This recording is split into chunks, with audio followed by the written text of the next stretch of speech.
Are you a healthcare professional looking for a trusted concussion resource? Then you've come to the right place. From her New York City studios, welcome to Concussion Corner with your host, Dr. Jessica Schwartz. And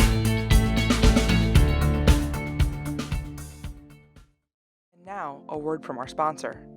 Did you know that sport helmets are rated on a 5-star system similar to cars? And the safest helmets have nothing to do with price, brand, or availability? Since 2011, Virginia Tech researchers have been providing unbiased helmet ratings that allow consumers to make informed decisions when purchasing helmets. The helmet ratings are the culmination of over a decade of research identifying which helmets best reduce concussion risk. This work is done as part of Virginia Tech's service mission and is 100% independent of any funding or influence from helmet manufacturers. Our mission at Concussion Corner is to expose you, the listener, to trusted spaces in the concussion arena that translate to clinic next day. Please visit the Virginia Tech Helmet Lab website in our show notes or at bit.ly/Virginia Tech Helmets and spread the word to aid in lowering concussion risk in your community. Thank you for tuning in, and let's begin the show. Welcome to Season 4 of Concussion Corner. My name is Dr. Jessica Schwartz, and I'm thrilled to have Dr. Julie Stam back with us. Dr. Stamm is a clinical assistant professor at the University of Wisconsin-Madison. She brings a unique perspective on the issues of repetitive head impacts in youth sports as a scientist and expert in the field. An anatomist with knowledge of childhood development throughout the body and the brain, and an athletic trainer who has provided medical care for athletes in a variety of sports. She received her doctorate in anatomy and neurobiology from the Boston University School of Medicine. She conducted her doctoral research under mentor Dr. Robert Stern at the Boston University CTE Center, as well with Doctors Shenton and Inga Koerte at the Psychiatry Neuroimaging Laboratory of Harvard Med and Brigham and Women's. She received her bachelor's degree from the University of Wisconsin-Madison in Kinesiology-Athletic Training, and she spent a year as a graduate assistant athletic trainer at Boston University. As an avid sports fan and a three-sport high school athlete from a small town in Wisconsin, she values the importance of sports participation for children. She believes all children should be able to gain the many benefits of sport without long-term consequences from repetitive head impacts. Julie, welcome back to Concussion Corner. Thank you so much for having me. I'm glad to be back. Yeah, and I'm glad to, be back with part 2. And for the listeners just tuning in right now, it's Brain Injury Awareness Month. It's March, and we're really highlighting folks that have put in deep work to the world of concussion. And, please share this with a colleague or two. And the hashtag is Not Alone in Brain Injury for Brain Injury Awareness Month of March. And we're doing that by bringing folks, so we're not alone on this podcast. So you don't just have to hear my voice. So Julie, thanks for coming back. And, in part 1, we talked about repetitive head trauma and age of first exposure, why the young brain is so vulnerable, and, really why the risk reward benefit ratio of, playing sports for kids. And that kind of, follows through with your book that's coming out in July of 2021 called The Brain on Youth Sports, The Science, the Myth, and the Future. So I was wondering if you can kind of let the audience know kind of, why a book and why you feel that it's important to put out there in the world. And, I looked at some of the chapters and they look fantastic. So I can't wait to have give the audience a little sneak peek at what you're doing. Yeah, thanks so much. I just kind of felt like there were things that weren't being talked about in the conversation. There's a lot of conversation about, impacts in sport, about, banning certain sports or, things like that. And I think that there were a lot of myths kind of associated with some of that I just wanted to address. And I felt like I just wanted to put it all in one place. And especially for the non-expert, the parents who are trying to make these decisions, some of the clinicians who have so many things that they need to know and focus on that maybe don't have the time to just dive into the research on this and just kind of interpret it into or communicate it in a way that would be easy to understand and put it all in one place. And that was a big reason why I wanted to write the book. And yeah, explaining some of that science, but also addressing some of those myths, like people want to ban sports. I don't think people most people want to ban sports. It's talking about delaying aspects of sports and things like that. Yeah, and it's essentially a milestone, right? And if you have to learn how to be proprioceptively aware, be able to follow commands, really understand the sport, as opposed to let's, have full head-on contact, and just throw kids out there. And for me, as a coach, I did a minor in coaching at Ithaca College and in basketball and coached at the JV level, at the NCAA JV level. you know, at the end of the day, like little kids don't want to be pelted with a basketball, a soccer ball, or a volleyball, or football. They just want to be out there and play. So at least that was my experience, coaching from, camps in summer and all the way up to the collegiate level. If for you, what have you found in your research about, the parents' reactions to what they're seeing in the media, and then the actual kids that, we're on the field with, 24/7? Yeah, it's really interesting on the parent side. I have a good friend that has, at the time when we were started talking about all of this, I think he was about 10 or 11 years old, and he's a great athlete, and everyone in the community wanted him to play football, and she just wasn't comfortable with it. She flag football, no problem, just not tackling yet. And I actually went to a local tackle football game, a sixth grade game with her, field research, we'll call it. And one of the parents walked up to him, a parent walked up to him and was peer pressuring him to play the next season. This is like a 12-year-old kid, and the parent is peer pressuring. And so I think that it's a tough place. It's a tough thing, in the community, especially as you get into some of the smaller towns or places where, certain sports, whether that's football or soccer or hockey, whatever it may be, where it just dominates so much of the community, it can be really hard to push back against that, both as a parent with other parents, as a kid who has, classmates and friends that are playing, with me, you have coaches, or other parents pressuring the child. It can be very hard to push back against that. But it's interesting that, there's some research in hockey where checking is banned before age 13 in hockey. And there's some people that are pushing for that to be moved to age 15. And when they did that, there was some concern that, the kids weren't going to like the sport anymore. Their participation has jumped significantly. There are way more kids playing, and the kids don't miss it.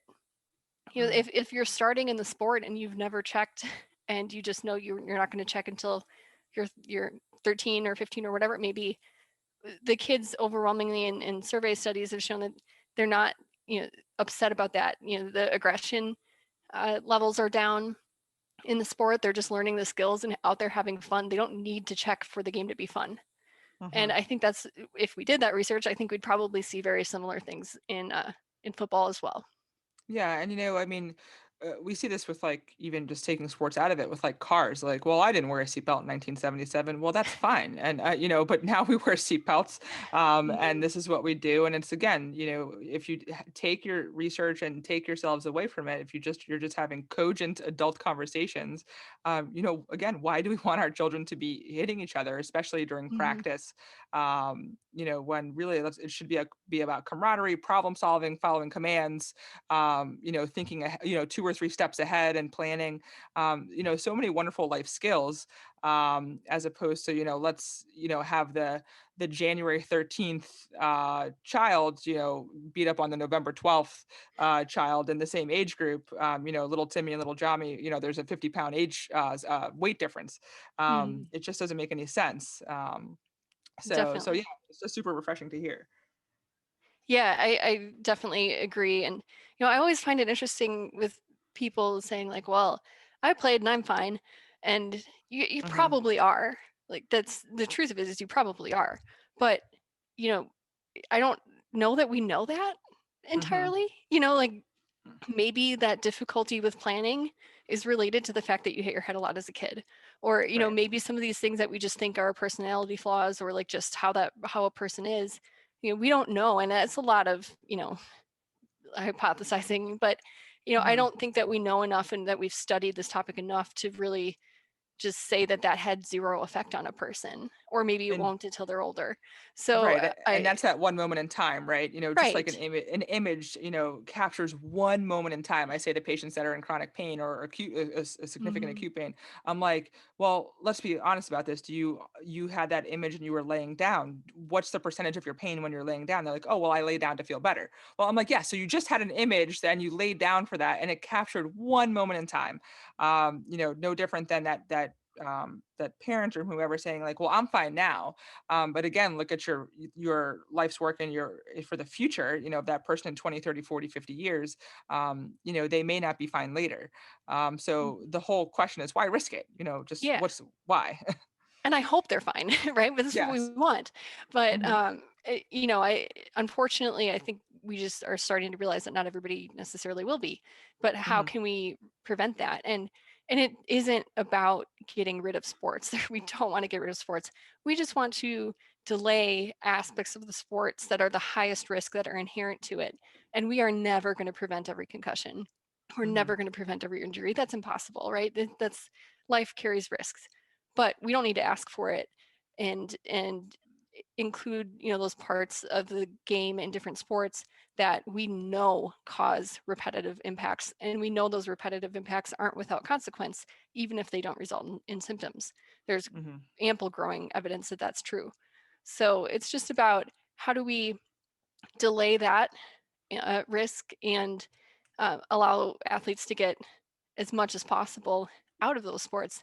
And I think there's also growing evidence that kind of parallels the sports specialization research that shows that if you're a good athlete, you can pick up sports and sport specific skills later. But if we can develop great athletes when they're young, not great basketball players or football players or soccer players, but great athletes, then they'll be able to be great basketball players or football players or soccer players when they get older because they have the foundational skills, motor skills, things like that they need to be great. That's so interesting that you brought that up, and I'm actually just writing a note to myself, um, so I don't forget. It, I think that's true in life as well. And I don't know with you as a PhD and a professor and athletic trainer, among all of your accolades, than myself as a physio and someone who has their own business and runs a podcast and does a lot of things. We had a summit. Oh golly, I want to say it was 2017. It was 2017 or 2018, and we had a physio there that has been practicing like for like 50 or 60 years, and she still loved it. And I bring this up because in medicine, we talk a lot about the physician burnout. Everyone from emergency room physicians to veterinarians to physical therapists. I don't know the data for athletic trainers, but there's a lot of burnout that we Mhm. have in our careers as adults, as grownups. Burnout is really a form of depression if you really look into, a lot of the research on it. And the same thing, with sport, like why have your child, play one thing and potentially get burned out or fall out of love with that sport that they love so much because of pressure or who knows what's going on. And I just go back to the conference, the Women in PT Summit, and forgive me because I really forget her name right now, but she said the key to, wanting to practice for so long was to actually do a lot of things. That was a verbatim quote. She was like, you have to do a lot of things. She taught, she had her own practice, she did something else on the side, and she did like three things still like 60 years into her career. She Mhm. was actually too young to even get licensed in the state of New York. Actually, when she got licensed and ended up working at NYU, actually. So they just kind of waited for her to have her birthday and then they kicked it off. But I think that's so important because why have a 9 or 10-year-old just play golf all day or just do gymnastics or just play football? When there are so many. I think of Martina Hingis back in the day where she was horseback riding and doing other sports other than tennis. And she was really ahead of her time, at least from that aspect of not just doing one thing. Yeah, that's so true. And I think when you look at some of the best athletes that we talk about in the pros, like Martina Hingis, like you said, um, I believe it was Jerome Bettis that was an all-city bowler until he was in Oh wow, high school. He didn't start playing tackle football until he was a freshman. that's Um, awesome. and Tom Brady did not start playing tackle football until he was in high school. Um, Hmm. Michael Strahan didn't start until he was a senior in high school. Hmm. And they're I great think athletes, though. The thing that same they all thing have with in Taylor common. Twellman. Yeah, Taylor Yes, Twellman didn't specialize either. Yeah, and another great example, and if you look at rugby, for example, so many of the great rugby players, especially in the US, because it's just growing so much as a sport now, but many of them didn't start playing until, at least playing rugby, they played other sports, even until college or later. So I think it just shows that being a great athlete is the key. And if we can make, help athletes become great athletes and not just great sports specific players, we're going to reduce injury, because specialization increases injury. And especially when it comes to these sports with repetitive impacts, we're going to protect their brain for longer. We're going to decrease the risk of CTE because the number of impacts seems to matter for that. And we're also going to decrease injury there with those athletes, and some of those injuries that they could get when they're 50 pounds smaller than the other kid of the same age, those might be injuries that take them out of the game early. And I think it was the hashtag don't retire a kid, right? Like, we don't want them to retire from sport as a kid. We want them to keep playing through high school and even beyond. And so I think that's another reason to both not specialize and also just wait with some of these higher impact aspects of sport that can help us. We can play other forms. We can learn so much about football with flag, or flex football is another form I've heard about. That's a two-hand touch kind of fast-paced game. Tackle bar is a new form of football that just involves bars on the back instead of flags. There's a lot we can learn about the game without actually getting to the tackle part. We can add that in later, and there's no evidence that injury increases because we don't tackle when we're young either. That's another myth that I've heard about.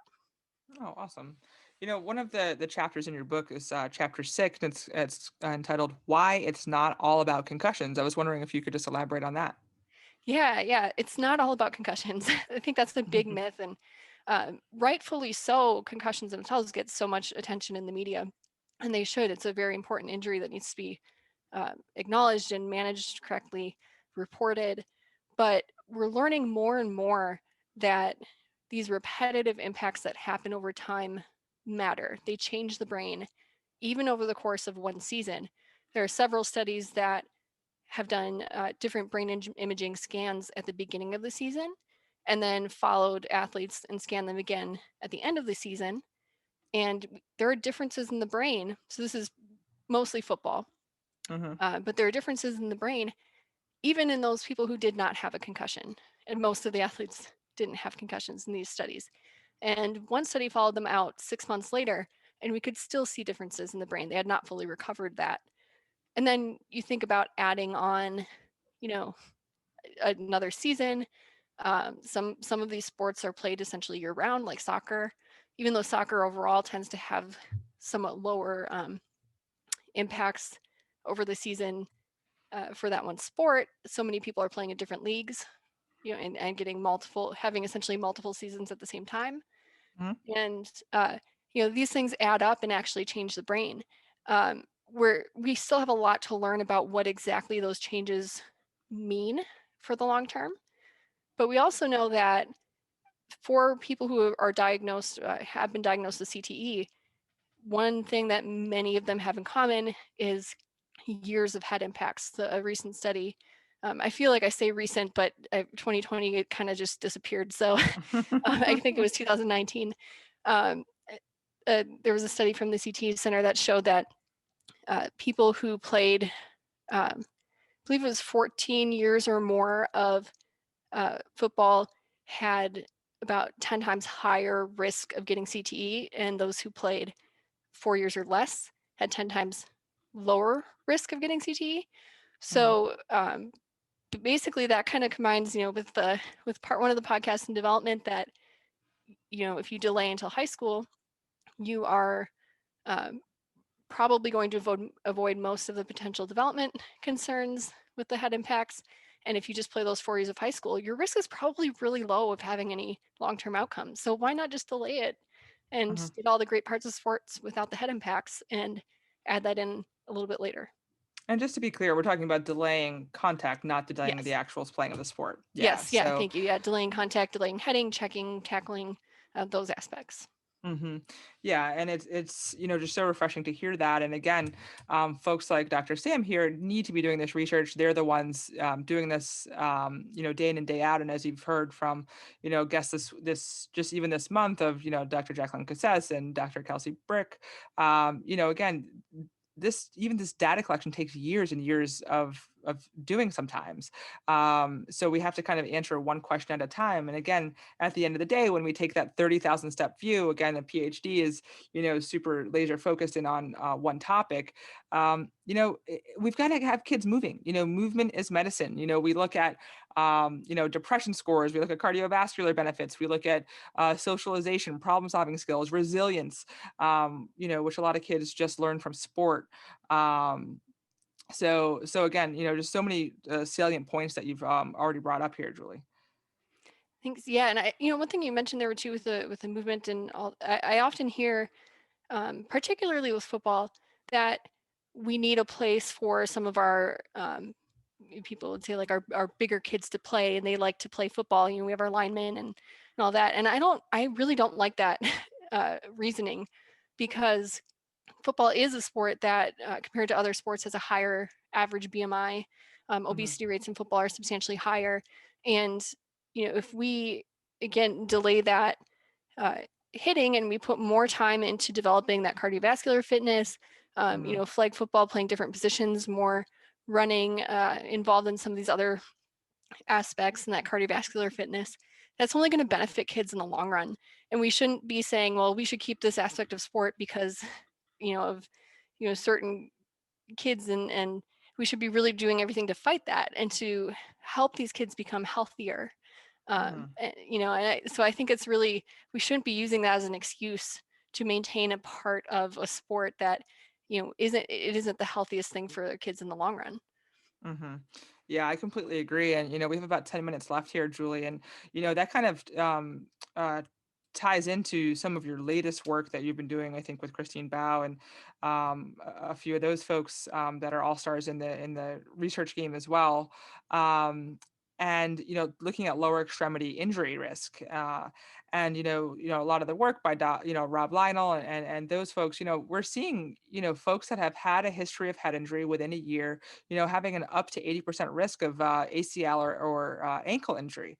So again, again, I'm in New York City, so we don't have a lot of youth football here in New York City itself, New York City proper, in the suburbs, and in New York State we do for sure.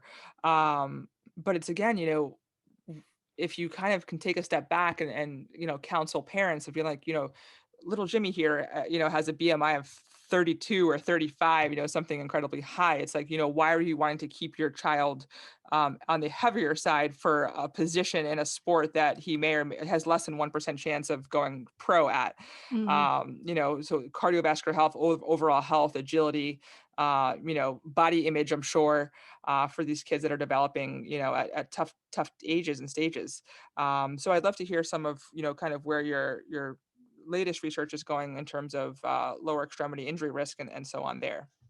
Yeah, so that was a project with the Wisconsin Injury and Sport Lab, and been collaborating with Dr. David Bell, who also does a lot of sports specialization research.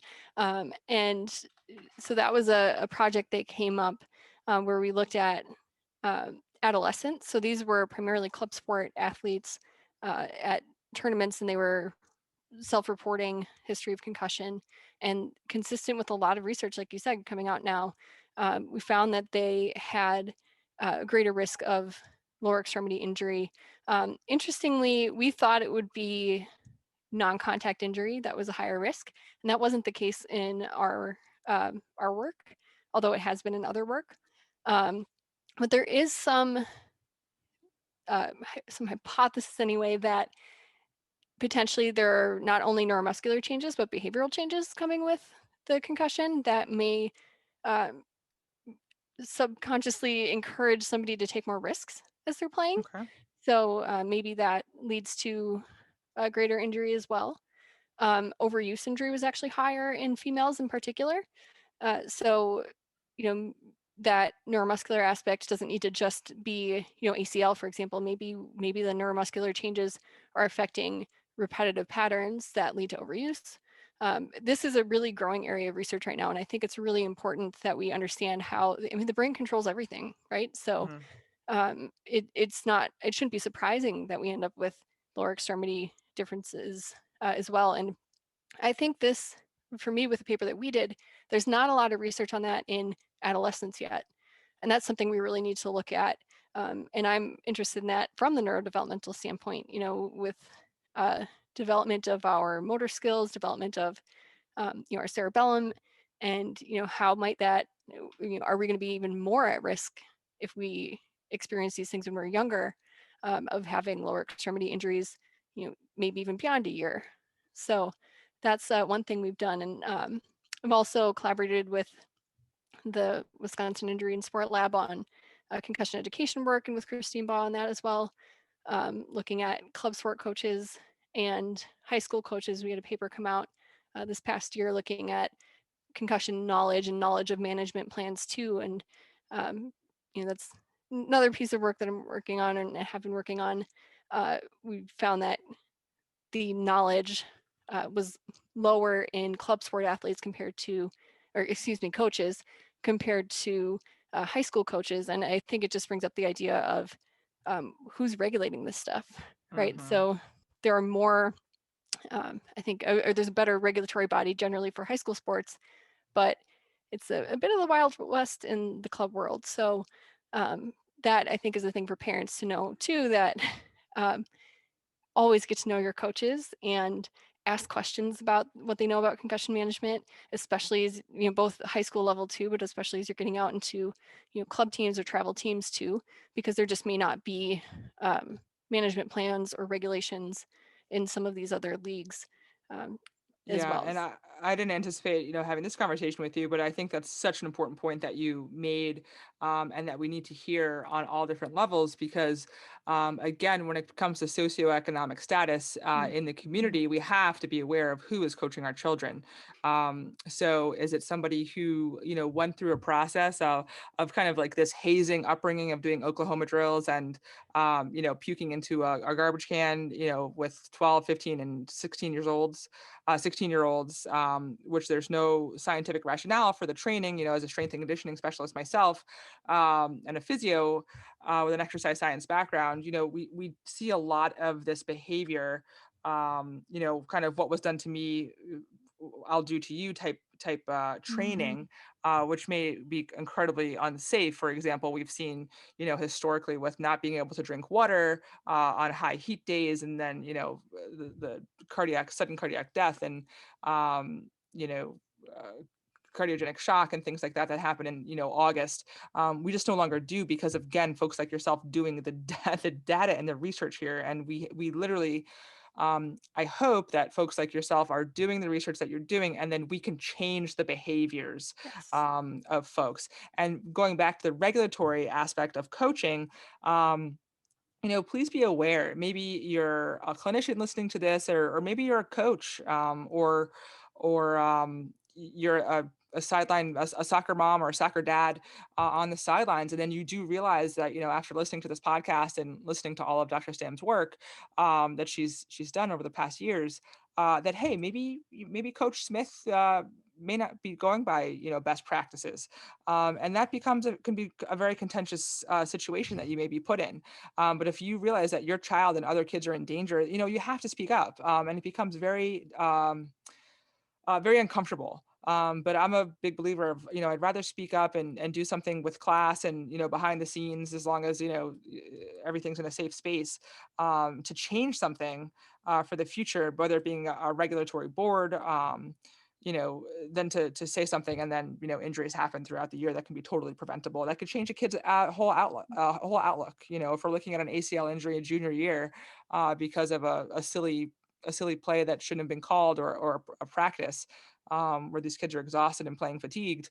Again, having those skill sets and self-awareness to know, what to do, how far to push, again, is not intuitive, and there's a lot of science base behind it. So, totally there with you. And especially even with gear, in lower socioeconomic, places, are these kids like bobbleheads playing with adult helmets when they should be playing with youth things and things like that. So definitely all things to highlight and be aware of, in the community.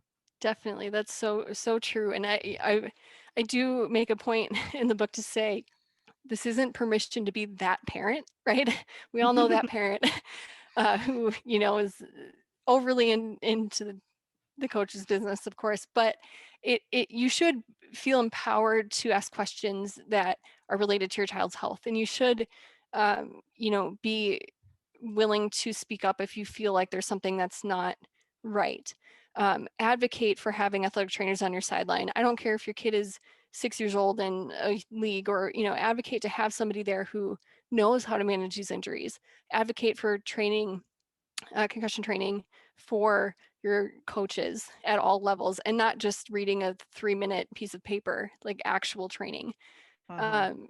Advocate for those things, advocate for that in your schools with your kids' teachers, advocate for rules being enforced. I had a mother tell me that she put her kid, he's a 6th grader, she put him into tackle football because she felt like flag football was becoming tackle football without padding.